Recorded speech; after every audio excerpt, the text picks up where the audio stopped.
KG చదివిన పిల్లలకు కూడా 35,000 25,000 ఫీజులు అంటే మనం ఎలా కట్టగలుగుతాం చెప్పండి.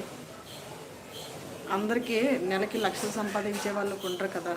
అందరూ 20,000 30,000తో జీవితం సాగించే వాళ్ళు కూడా చాలామంది ఉన్నారు. వాళ్ళందరూ కూడాను ప్రైవేట్ స్కూల్లే పిల్లల్ని జాయిన్ చేస్తే వీళ్ళు మాలాగా కాకుండా మంచి భవిష్యత్తు వీళ్ళకు ఉంటుంది, మంచి ఉద్యోగాలు వచ్చి బాగుపడతారని చెప్పి పిల్లల్ని ప్రైవేట్ స్కూల్లోనే బాగా చదువు చెప్తారని జాయిన్ చేస్తున్నారు. ఈ ప్రైవేట్ స్కూళ్ళల్లో మన దీన్ని క్యాచ్ చేసుకొని వాళ్ళు ఫీజులు అనేవి తగ్గించకుండా హైక్ చేస్తున్నారు. కాబట్టి ప్రజలు కూడాను ఈరోజు రేపు గవర్నమెంట్ స్కూల్లో కూడా చదువులు బాగానే చెప్తున్నారు, అవేర్నెస్ వచ్చింది. కాబట్టి ప్రైవేట్ స్కూల్లో అనుకొని కూర్చోకుండా మనం ముందు మారితే సమాజం మారుతుంది. మనం ప్రైవేట్ స్కూల్లో కాకుండా గవర్నమెంట్ స్కూల్లో జాయిన్ చేస్తే ప్రైవేట్ స్కూల్లోని ఫీజులు తగ్గించే అవకాశం ఉంది. నిజమే కదా ఫ్రెండ్స్?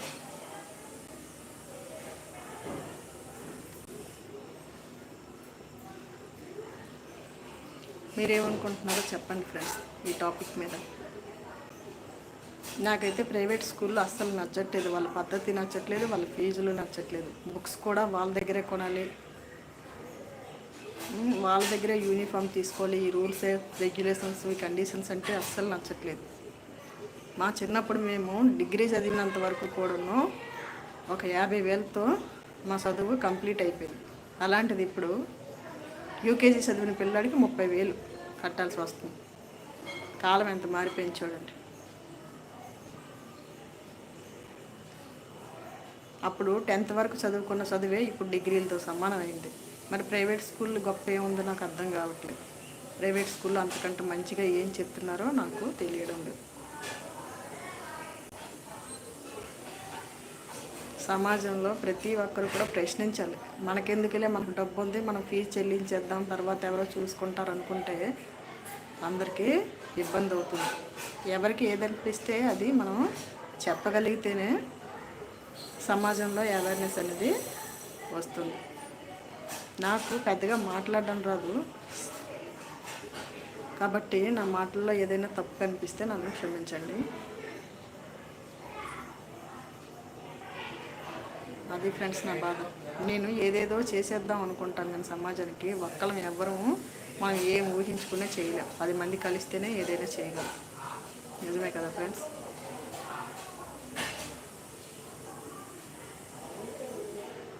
దీని మీద మీ ఒపీనియన్ ఏంటో చెప్పండి ఫ్రెండ్స్.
హాయ్ ఫ్రెండ్స్, ఎవరైనా ఏదైనా అడగాలనుకుంటే నన్ను అడగండి ఫ్రెండ్స్.